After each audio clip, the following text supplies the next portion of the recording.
sky. To whom do these celestial steeds belong? When you appear to us like gods on high, which brings you here to mystify. Hi, and welcome to the Kate Valentine UFO Show, here with you live on 1160 WVNJ. Our guest today is Dr. Rita Louise. She is the co-author of Man-Made, the Chronicles of Our Extraterrestrial Gods. Dr. Rita is also a medical intuitive, the host of Just Energy Radio, and the founder of the Institute of Applied Energetics, the author of 3 books, as well as hundreds of articles that have been published worldwide. We're honored to have her as our guest today. Welcome to the show, Dr. Rita. Oh, thanks for having me, Kate. I'm just so thrilled to be here with you and your listeners. Well, as I emailed you, I have just this week finished reading your book, which is Man-Made, the Chronicles of Our Extraterrestrial Gods. Great book. It must have taken you forever to gather all the information that's in here. Well, it was interesting. I mean, it did take a long time, but it wasn't one of those 20-year processes. Thank God. It just seemed like I would just follow a lead, and it would kind of lead me to this branch, and it would, flare out into a bunch of different areas, and I would just follow that branch until it came to an end, and then follow the next branch, and it just, I'll say, unfolded before me. Is that synchronicity that we so often find in ufology. But I thought it best to, right off the bat, get rid of this little big G, little g type thing that you constantly discuss, because it's important to know who we're talking about here. So if you could just go over that with our audience, the big G versus the little G's. Sure. And I try to find out who actually came up with that quote, or that usage of the big G, little g. Which I couldn't. I like to at least credit it to Giorgio Tsoukalos, who definitely likes to use that on the Ancient Alien Show and in other places. And, we all... All right, maybe if you're an atheist, not, but we all have a belief in God. That creator person who made the universe and is at the core of who we all are. And that belief is not a Judeo-Christian belief. I mean, it is found around the world. And so when we talk about that infinite, piece of potential, all-knowing, omnipotent presence, whether it's a person or an energy or a field of consciousness, that is who or what we are referring to, the big G God. And then there are the gods that we find in our literature, such as the God of the Bible, to a certain extent, the gods in India, the Greek gods, all of these other gods, and they all fall into that little G category. You want me to keep going? No, that's fine. But it is important, too, because really when you start ascribing all these various characteristics of the little G guys, they seem much more human than as sort of this all-encompassing big G, or this God that's been, I think, almost part of human psychology, that it almost seems to exist outside of ourselves, but that everyone's aware of it, and it's been tried to describe in so many different ways, and it's such an important part of so many religions that I really absolutely would not want to get into that. But the little G guys, I mean, they're pretty nasty. They've had some... No kidding. Oh, yeah. They've had some really all-out fights and, little triangles and, coming down as swans and all this other business. So, I mean, that, to me, would not be my idea of what an all-encompassing Godhead would be. Well, I mean, and that's the part that one of the things that really got to me right up front was when we think of God, we think of this kind and loving benefactor who lives out there somewhere that's looking over us for our good. But when you read the stories that come out of mythology, they're all fighting with each other, having wars, having sex with each other's husbands and wives, and, conspiring against each other. And there isn't anything kind or loving that comes out of these stories. Now, a pretty nasty crew. And what I like about them is they'll take one a group of humans and then pit them against another group of humans, and it's almost like they're having fun watching to see who's going to win. I can almost imagine them playing, playing bets on these guys. And then when their team starts to lose, they'll beef them up with maybe here, try this weapon. Yeah. I mean, sometimes, when you come into the more current myth, because I consider that a later myth when humans are involved, they Right. definitely work with people, us, like we're on a chessboard. It's like, rook to king's 3. Mm-hmm. And he thought we liked him.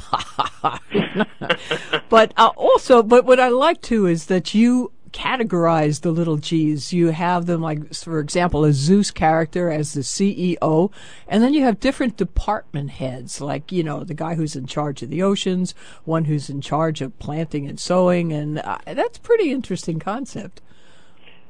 Well, one of the things that we found is that when you start looking at mythology around the world, the gods you find the same guys. I don't know any other way to say it, but you just find the same guys.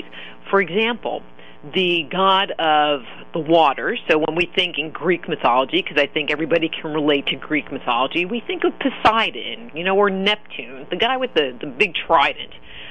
But he was originally a fertility god.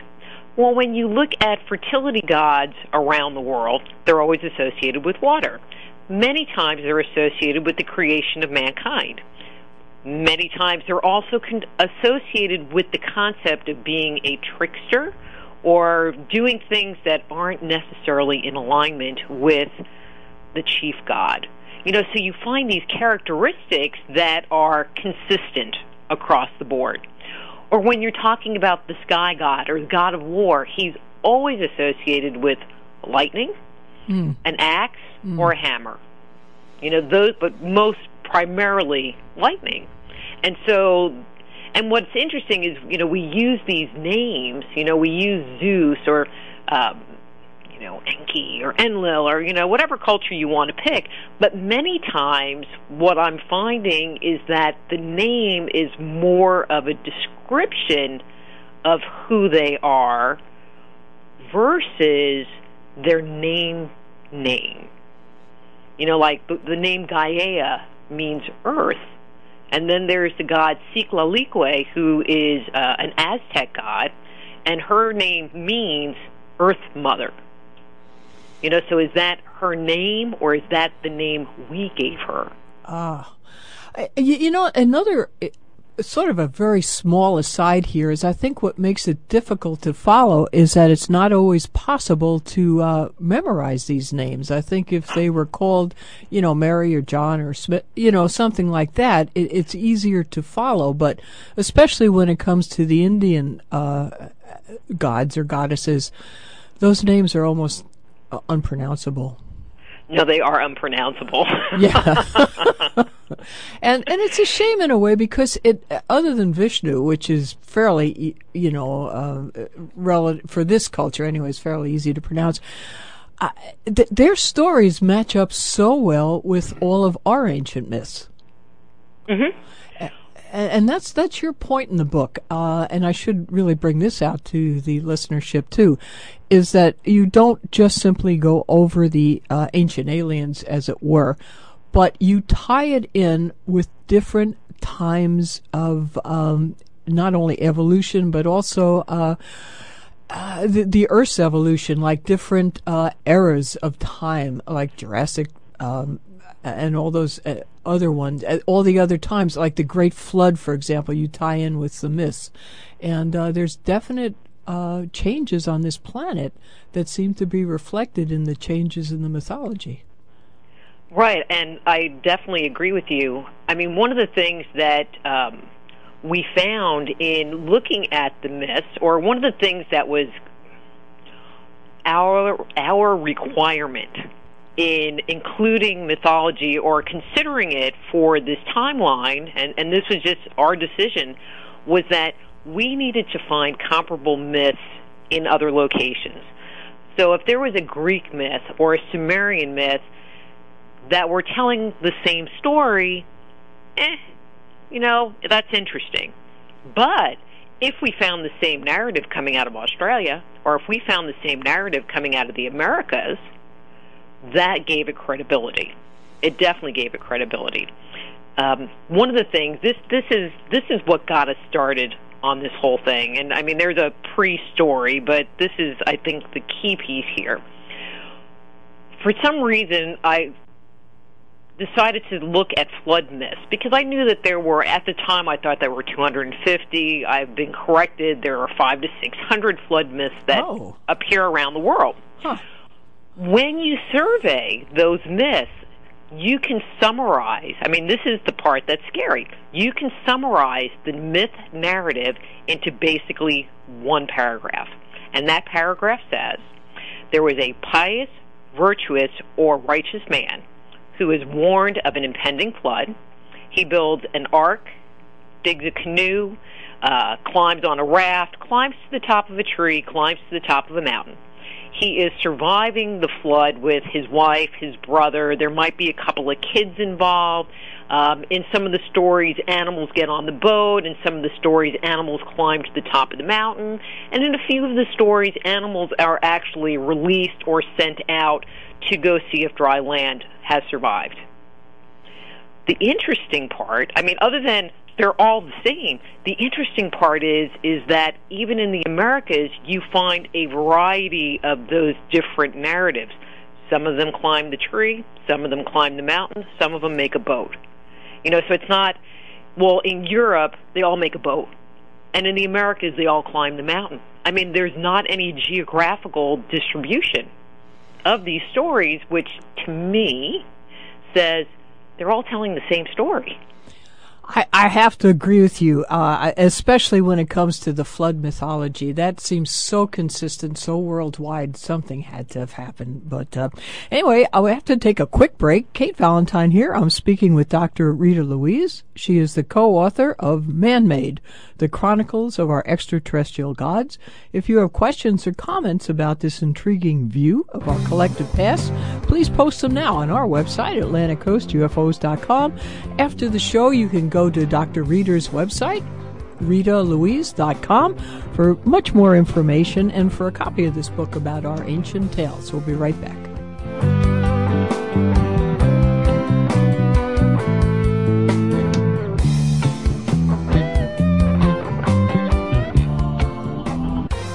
Hi, welcome back to the Kate Valentine UFO Show on 1160 WVNJ today. Our guest today is Dr. Rita Louise. She is the author of Man-Made, the Chronicles of Our Extraterrestrial Gods.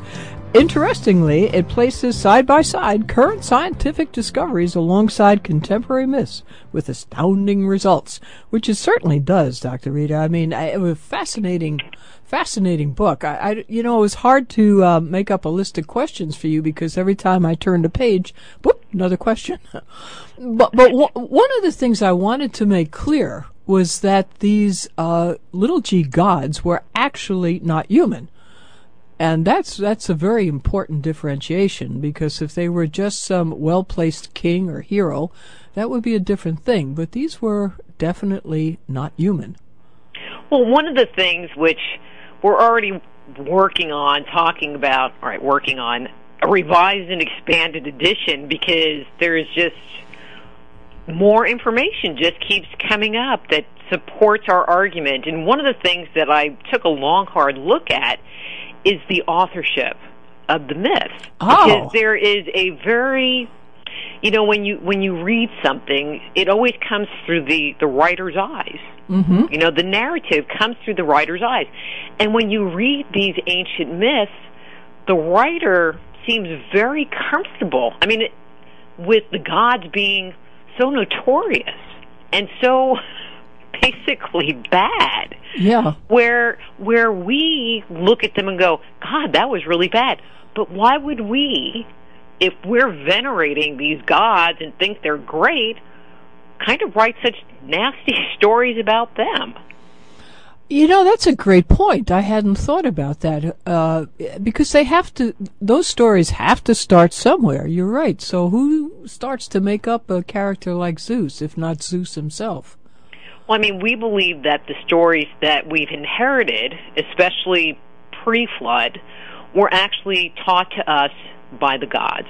I mean, there are many, many stories that have come down, legends that have come down of the gods either teaching us the stories, I mean, they taught us everything else, how to make fire, how to do this, how to make agriculture, how to work with metal.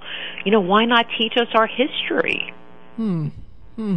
And you think they sort of did that, though?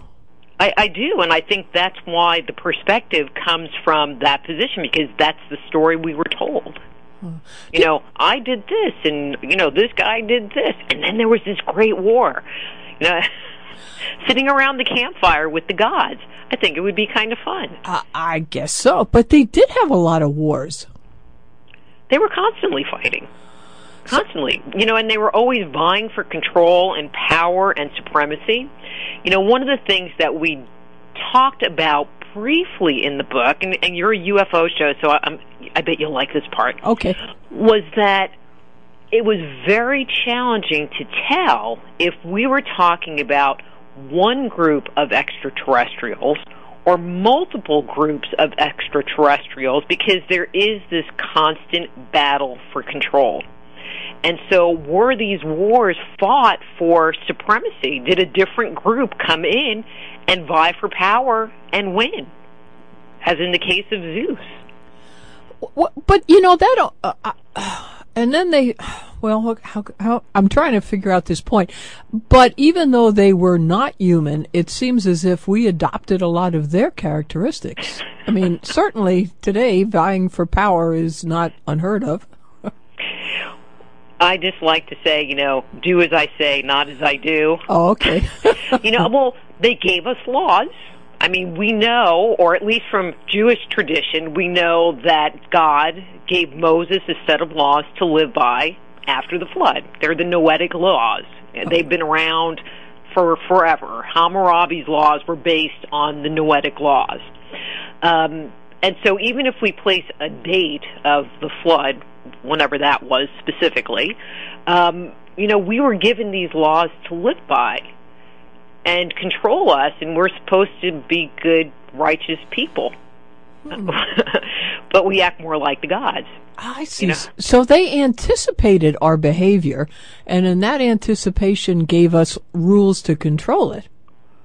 Well, one of the things that it seems clear from mythology is that in their created races, or in their subservient races, they expected submission.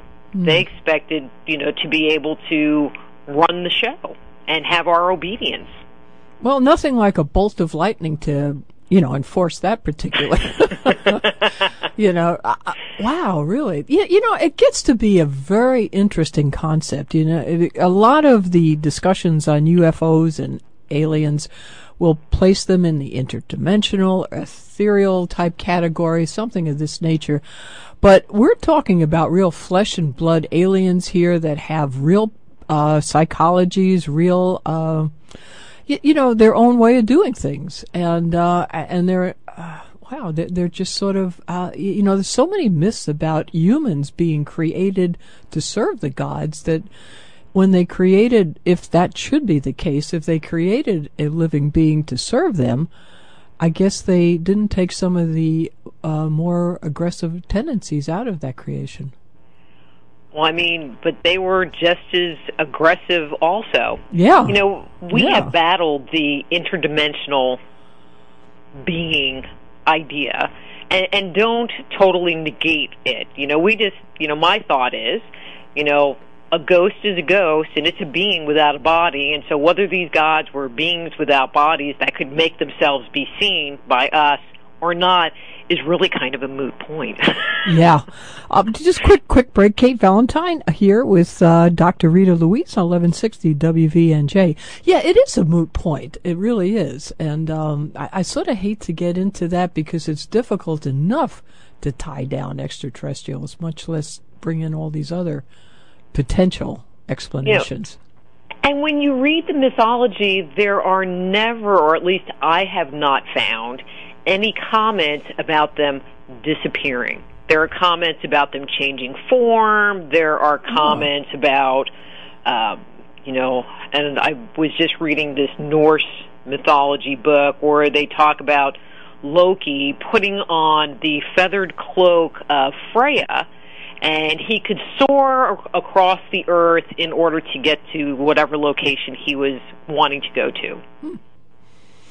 You're right. There was never any description of the gods leaving. No, I mean, they never left, but, that's a subject I don't even want to touch. But they also don't ever talk about them disappearing. Like they were there and now they're gone. Wow, yeah. I mean, they could still be with us. Maybe that's what UFOs are all about. Wow. That's a thought I'd never even thought about. Well, one of the things that we came to the, at least, general conclusion, even though we haven't, in our minds gone, this is it, but we feel like the gods actually had issues existing on the surface of the earth, which is why you find the gods in the sky. You're going to love this. It's why you find the gods living in underground domains, and it's why you find the gods living in domains that are deep within the waters. Now think about it. Okay. Where do you see all the UFO activities coming from? In those three places. In those three places. Oh, wow. Wow. So while I'm not a UFO guru, the ties are just really. haunting. So if we went to the top of Olympus at this point, maybe we could get in touch with these benefactors or not benefactors. Wow, interesting. Very interesting point. That's something new. Well, and when, they talked about Olympus, when we think of where God lives, from a Western tradition, we think of heaven. That's the home of the gods, or God, period. Sometimes with a big G. Okay. But in Greek tradition, Zeus lived in Olympus. And the different Indian gods lived in things that were called sabas. But what's interesting is when they describe where they existed, it's like, well, it was on the top of Mount Olympus, but it was higher up than birds could reach. Ah. And one of the things that I had uncovered, which I thought was fascinating, these Indian sabas, the smallest one, and I'm kind of talking off the cuff here, and I'll just make it be in English as opposed to their measurement system. Thank you. Well, I usually convert it, but for ease of conversation, they were something like 100 by 300 miles in length and breadth. Oh, whoa. I mean, we're talking mothership. Oh, definitely. I mean, they were huge. Huh. And that's where they lived. And that's where they lived. And they would take their fiery chariots or whatever and, come back and forth from the earth via their vehicles. Huh. I think we almost have created a modern myth with science fiction. It sounds almost, like people nowadays, if you say mothership and transports and so on, they sort of get an instant mental image of that. So maybe that sci-fi is now our mythology. Well, I hope not, but but at least we have that to cling to. Where 5,000 years ago, or more than that, 7,000 years ago, when civilization was first emerging, they didn't even have ballpoint pens. Oh. But to imagine these fiery chariots and these weapons that could, this is one of my favorite words, smote their enemies and level mountains and do these things that today we can imagine the technology. Yeah. But back then, where they barely have agriculture. It's hard. Yeah. Wow. Yeah. I mean, wow. But to say that it was their imagination, I don't think so. I think it's so outside of their everyday that it would take quite an imagination. But I think something actually was going on. I agree with you. Other than, just plowing fields and then, turning the plowshares into swords and leveling mountains with them. I don't think that was going on. But we're going to take a quick commercial break. Kate Valentine here. I'm speaking with Dr. Rita Louise. She is the co-author of Man-Made, the Chronicles of Our Extraterrestrial Gods. If you have questions or comments, please post them now on our website, Atlantic Coast, UFOs.com. After the show, you can go to Dr. Rita's website, ritalouise.com, and be able to get a copy of this really fascinating book there, as well as find out a lot more information about the extraterrestrial gods.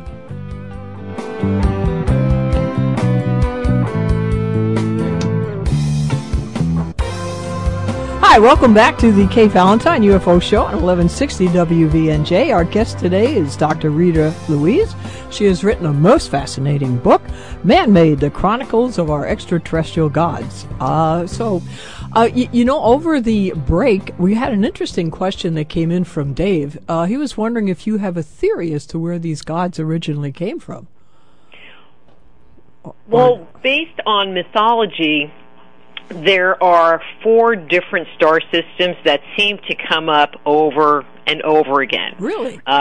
Yeah, it's interesting. One is Sirius, the dog star. Okay. One is the Pleiades. Mm-hmm. The other one is the North Star, Big Dipper, and Orion. And so it's from those 4 areas that, if they're going to talk about the stars, those are the ones that they always reference. Never Cassiopeia or anybody else, just those 4 stars or star groups. Which again leads you to the, postulation of, are we really talking about multiple groups? That maybe a group came from the Pleiades, maybe a group came from Sirius. Well, it seems, though, that most of the reports we get from various ufologists would agree with that. They think that there are multiple alien groups here. And it's hard for us to imagine why they would come here.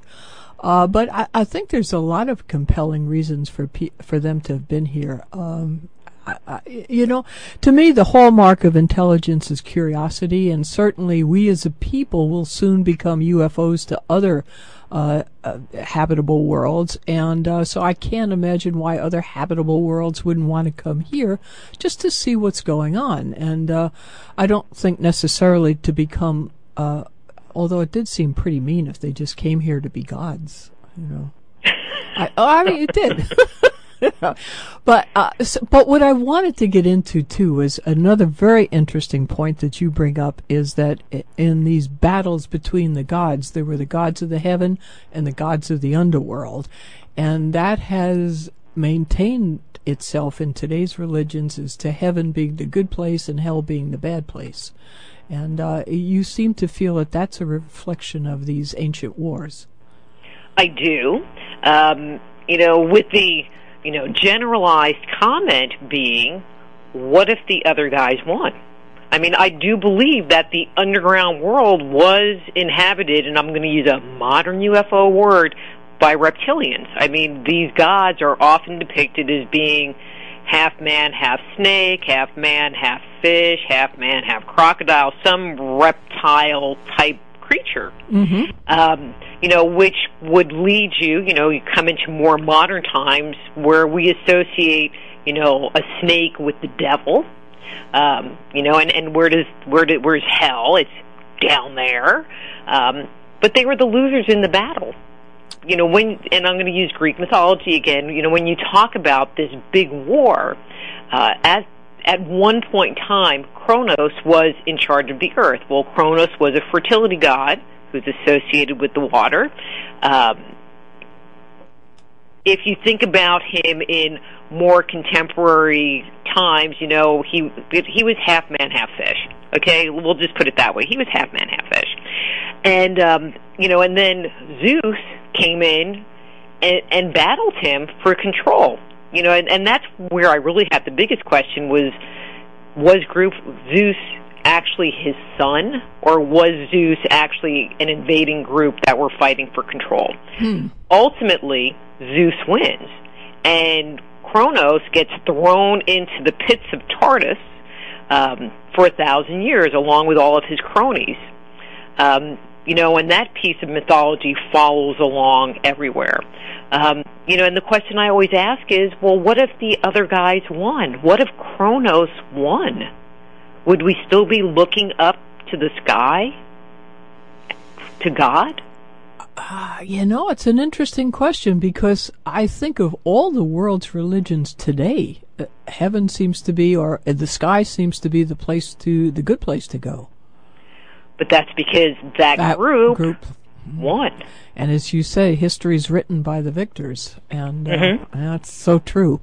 The other point, too, that you bring up, and I thought was most fascinating, was that there have been genetic changes in human DNA that correspond to changes in our history. The most dramatic one being about 5,000 years ago, when the Sumerian-type civilization started to crop up. And that's amazing. And then you say, well, maybe was that just to make us better servants to these gods? Wow, that's a mighty point. Well, and in more recent history, because this book goes back basically to the formation of the planet. But in more recently, there have been some very specific genetic modifications that have happened in the last 40,000 years. Some of it made us, or the manifestation, there was a genetic change, and then boom, we have Cro-Magnon Man, and he's painting in caves. It's the first time that we really have three-dimensional art appearing, and that kind of art. But along with that was the evolution of more society and culture, and there were so many things that started happening. Weaponry improved, we started wearing clothes, we started making bread. All of these things happened long before the Egyptians ever showed up. Yeah. But then there were some other genes that have happened that, around 5,000 years ago, there was another genetic manipulation that came into the population, and that happened, obviously, right with the rise of all of these great ancient cultures. There's just so much in our history that's unknown, isn't there? But that is an actual fact. That is an actual fact. Kate Valentine here, speaking to Dr. Rita Louise, 1160 WVNJ. And it makes you wonder, really, was it just happenstance, or was it planned, or very fast? But that was a great point. I really enjoyed that, because you're right. It was the, how would you say, not so much intelligence, but ability to form a society. But that society sort of reflected the God society, too. A head, department heads, military, farmers, always those 12 people, the farmers, the medical people, the military, and that whole group. Wow. Pretty interesting stuff. There's that piece, which, is it the chicken or the egg? Yeah. Hard to tell. But then you start looking at some other pieces of information that come out of that period, and they're like swells, and then, I can't think of the other word, but there are little waves of things happening. And I think some of my favorite is when we really start talking about domesticated animals. Now, not counting the dog, most animals became domesticated somewhere between 8,000 BC and 2,500 BC. So any animal that we know now as a domestic animal was domesticated during that time frame around the world. Around the world. See, that's around the world. At the same time around the world, yeah. And after that time, we have not figured out how to do it again. There have been some recent developments in genetics, but even those seem to be almost a dead-end type thing. But then you bring up a really unsettling point, and I think it's been, brought up by other authors as well, is man the ultimate domesticated animal? Well, a lot of people like to use that we were a slave species, and I kind of disagree with, well, other than the harshness of that. When someone is a slave, there is an assumption that they are less than you. Right. When we look at our dog, it's our dog. Right. We can love our dog, but still be the master. Correct.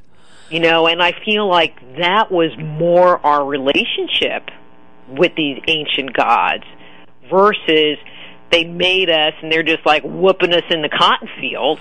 Right. I just don't get that. Well, there's all that thing, and that was another point you brought up that I thought was interesting as well. And they were, originally humans were made to mine gold. I mean, that seems to be another recurring theme. And as you say, why is gold so valuable? I mean, it's a nice thing, but again, all throughout all cultures, gold is like the ultimate standard, the gold standard. And actually, I didn't say that in the book, just to be clear. That's okay, Sorry. but there are a lot of people that do, and, that was one of my assumptions. I was getting to the part where they got to the planet, and, and they're here to mine gold, because that's what everybody said. And I have to tell you something, Kate. This is a true story. I literally spent a solid month, 10 to 12 hours a day, online, searching for the gold. Really? And I could not find it. Huh. And there were a few myths that linked gold to immortality. In the Americas, they talk about gold being the excrement of the gods, and there was actually the original El Dorado was a king who coated his body with gold. But if you think of gold, what value does it have? I mean, it looks pretty. Right. But the only, in modern times, it's a great conductor and it's a great insulator of, ultraviolet radiation. Well, we were digging, one of the things was, another author, I'm not even going to say, talks about these ancient gold mines in South Africa. Well, I started digging into, I'm like, well, maybe I can find the mines. That would be good. I'll take anything at this point in time. Okay. But I couldn't find them. But what I did find was all of these references to ochre.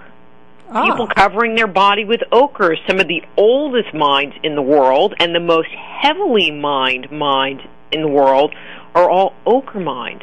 Huh. In one of them, it's conservatively, and this is really conservatively dated at 43,000 BC, and there were hundreds of tons of ochre mined.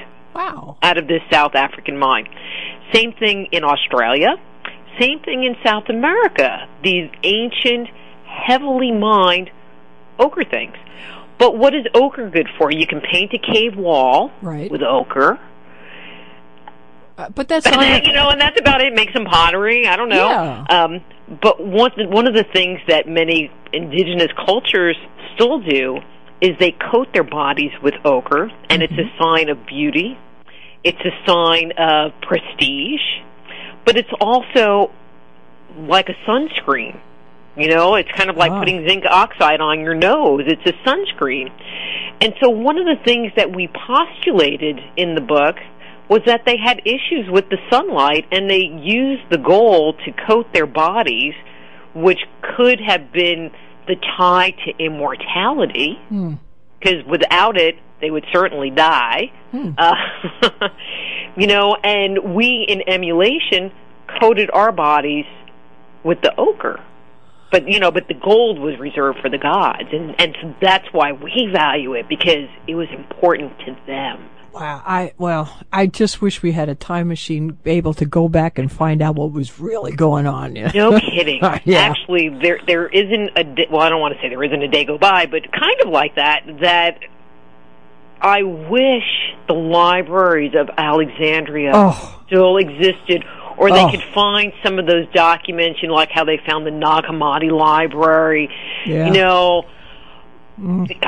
or the Mayan document, anything. Because I think the answers would be there. Dream on, Dr. Rita, dream on.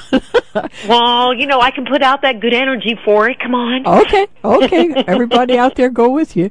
Anyway, we have to take a quick commercial break. Kate Valentine, I'm speaking with Dr. Rita Louise. She is the co-author of Man-Made, the Chronicles of Our Extraterrestrial Gods. Any comments or questions, please post them on our website right now. And after the show, you can go to Dr. Rita's website to find out how to get her very interesting book and find out more about this. That's ritalouise.com. We'll be right back.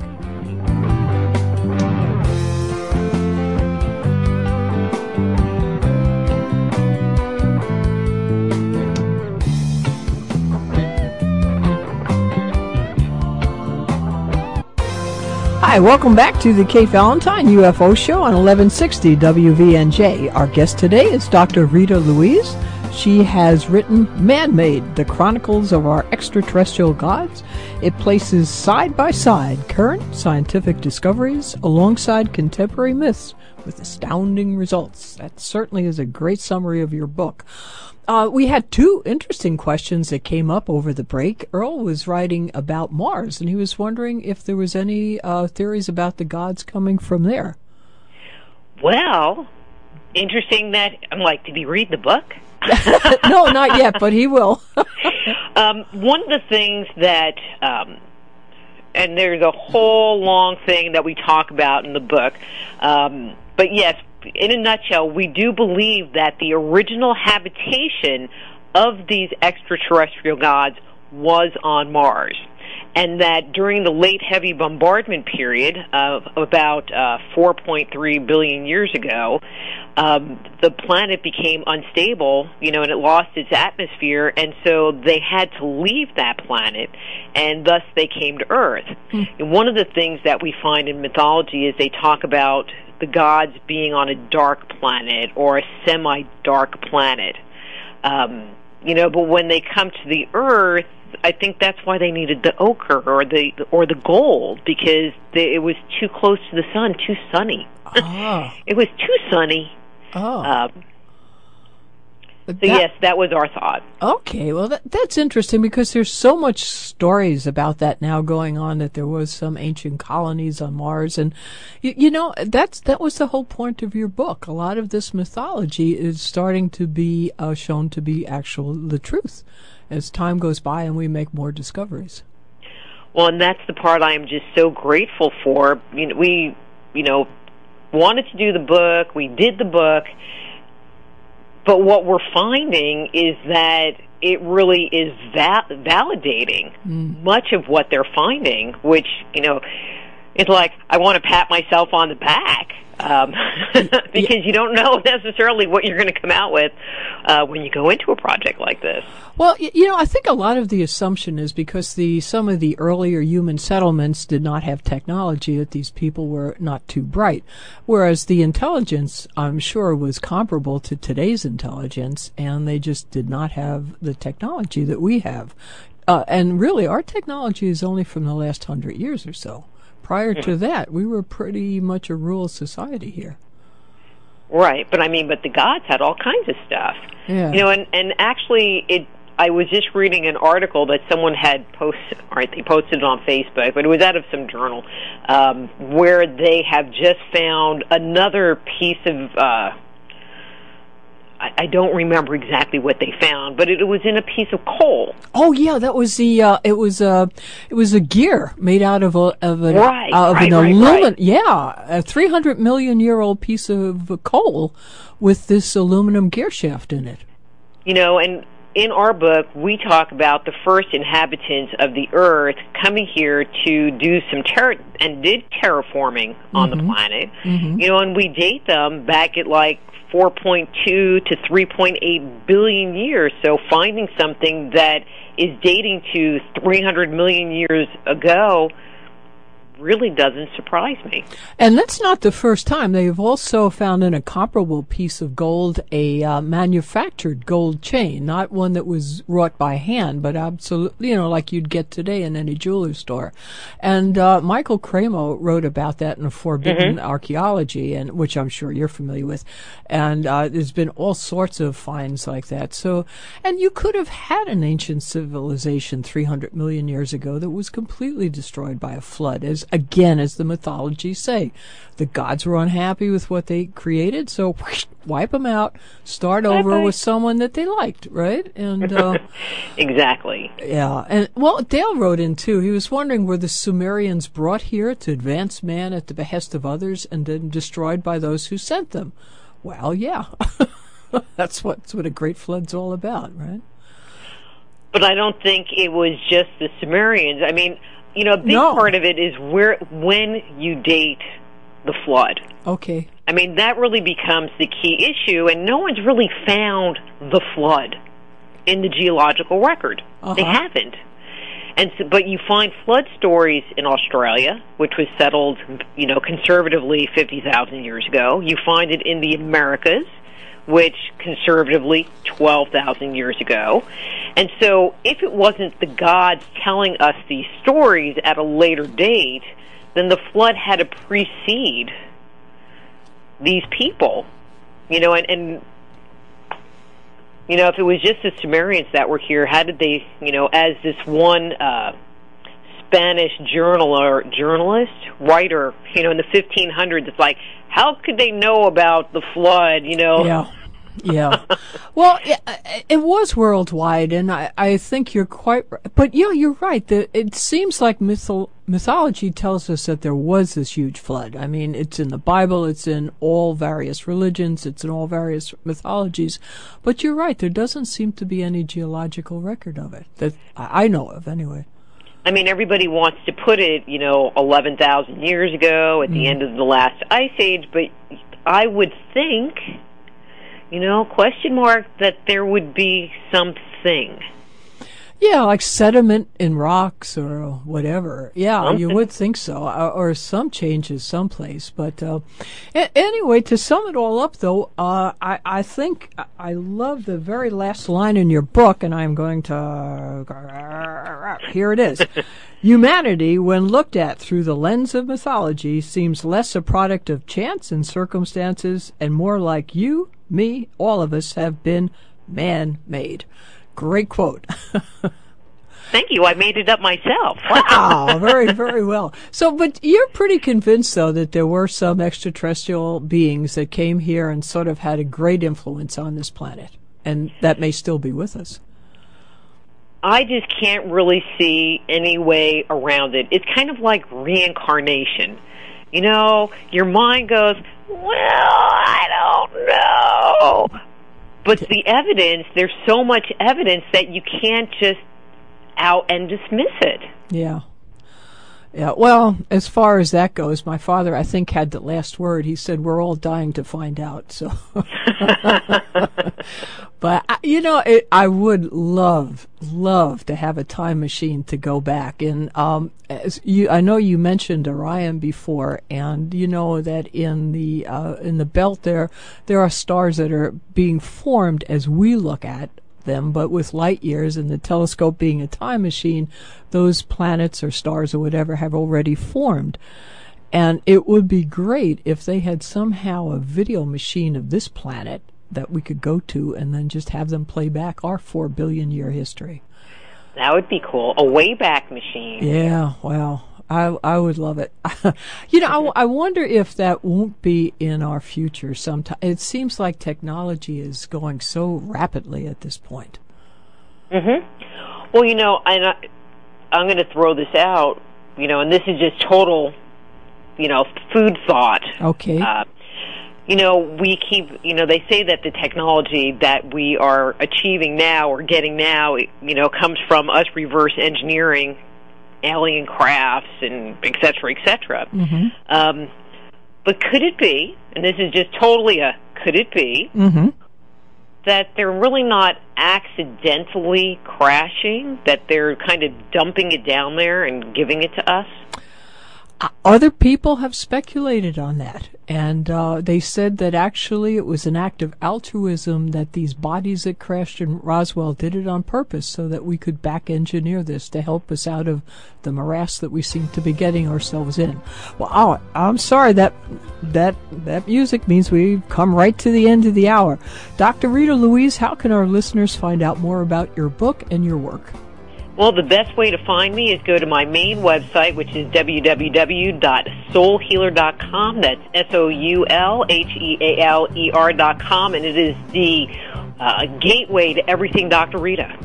Terrific. Well, thank you so much for taking the time to be with us. A great lead, and it would kind of lead me to this branch, and it would, flare out into a bunch of different areas, and I would just follow that branch until it came to an end, and then follow the next branch, and it just, I'll say, unfolded before me. It is that synchronicity that we so often find in ufology. But I thought it best to, right off the bat, get rid of this little big G, little g type thing that you constantly discuss, because it's important to know who we're talking about here. So if you could just go over that with our audience, the big G versus the little G's. Sure. And I try to find out who actually came up with that quote, or that usage of the big G, little g. Which I couldn't. I like to at least credit it to Giorgio Tsoukalos, who definitely likes to use that on the Ancient Alien Show and in other places. And, we all right, maybe if you're an atheist, not, but we all have a belief in God. That creator person who made the universe and is at the core of who we all are.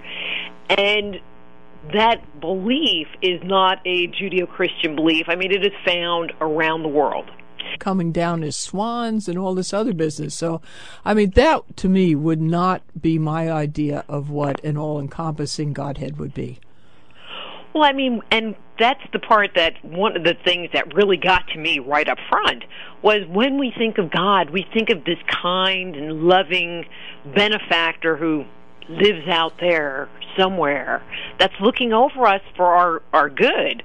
But when you read the stories that come out of mythology, they're all fighting with each other, having wars, having sex with each other's husbands and wives, and, conspiring against each other, and there isn't anything kind or loving that comes out of these stories. Now, a pretty nasty crew. And what I like about them is they'll take one group of humans and then pit them against another group of humans, and it's almost like they're having fun watching to see who's going to win. I can almost imagine them playing bets on these guys. And then when their team starts to lose, they'll beef them up with maybe here, try this weapon. Yeah. I mean, sometimes, when you come into the more current myth, because I consider that a later myth when humans are involved, they right. definitely work with people. And so when we talk about that infinite, piece of potential, all-knowing, omnipotent presence, whether it's a person or an energy or a field of consciousness, that is who or what we are referring to, the big G God. And then there are the gods that we find in our literature, such as the God of the Bible, to a certain extent, the gods in India, the Greek gods, all of these other gods, and they all fall into that little G category. You want me to keep going? No, that's fine. But it is important, too, because really when you start ascribing all these various characteristics of the little G guys, they seem much more human than as sort of this all-encompassing big G, or this God that's been, I think, almost part of human psychology, that it almost seems to exist outside of ourselves, but that everyone's aware of it, and it's been tried to describe in so many different ways, and it's such an important part of so many religions that I really absolutely would not want to get into that. But the little G guys, I mean, they're pretty nasty. They've had some... No kidding. Oh, yeah, they've had some really all-out fights and, little triangles and, Us. like we're on a chessboard. It's like, rook to king's 3. Mm-hmm. And he thought we liked him. But what I like too is that you categorize the little G's. You have them, like, for example, a Zeus character as the CEO, and then you have different department heads, like, the guy who's in charge of the oceans, one who's in charge of planting and sowing, and that's a pretty interesting concept. Well, one of the things that we found is that when you start looking at mythology around the world, the gods you find the same guys. I don't know any other way to say it, but you just find the same guys. For example, the god of the water, so when we think in Greek mythology, because I think everybody can relate to Greek mythology, we think of Poseidon, or Neptune, the guy with the big trident. But he was originally a fertility god. Well, when you look at fertility gods around the world, they're always associated with water. Many times they're associated with the creation of mankind. Many times they're also associated with the concept of being a trickster or doing things that aren't necessarily in alignment with the chief god. Mighty phantoms of the evening sky, to whom do these celestial steeds belong when you appear to us like gods on high, which brings you here to mystify? Hi, and welcome to the Kate Valentine UFO Show, here with you live on 1160 WVNJ. Our guest today is Dr. Rita Louise. She is the co-author of Man-Made, the Chronicles of Our Extraterrestrial Gods. Dr. Rita is also a medical intuitive, the host of Just Energy Radio, and the founder of the Institute of Applied Energetics, the author of 3 books, as well as hundreds of articles that have been published worldwide. We're honored to have her as our guest today. Welcome to the show, Dr. Rita. Oh, thanks for having me, Kate. I'm just so thrilled to be here with you and your listeners. Well, as I emailed you, I have just this week finished reading your book, which is Man-Made, the Chronicles of Our Extraterrestrial Gods. Great book. It must have taken you forever to gather all the information that's in here. Well, it was interesting. I mean, it did take a long time, but it wasn't one of those 20-year processes. Thank God. It just seemed like I would just follow a lead and follow